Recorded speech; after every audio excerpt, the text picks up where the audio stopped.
কবি কাজী নজরুল ইসলামের লেখা কবিতা পল্লী জননী। এ কি অপরূপ রূপে মা তোমায় হেরিনু পল্লী জননী। ফুলে ও ফসলে কাদা মাটি জলে ঝলমল করে লাবণী। রৌদ্রতপ্ত বৈশাখে তুমি চাতকের সাথে চাহ জল। আম কাঁঠালের মধুর গন্ধে জ্যৈষ্ঠে মাতাও তরুতল। ঝঞ্ঝার সাথে প্রান্তরে মাঠে কভু খেলো লয়ে অশনি। কেতকী কদম জুথিকা কুসুমে বর্ষায় গাথ মালিকা। পথে অবিরল ছিটাইয়া জল খেলো চঞ্চলা বালিকা। তরাগে পুকুরে থই থই করে শ্যামল শোভার নবনী।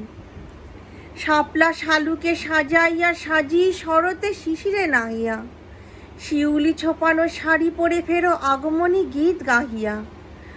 অঘ্রাণে মাগো আমন ধানে সুঘ্রাণে ভরে অবনী। শীতের শূন্য মাঠে তুমি ফেরো উদাসী বাউল সাথে মা। ভাটিয়ালি গাঁও মাঝিদের সাথে কীর্তন শোনো রাতে মা।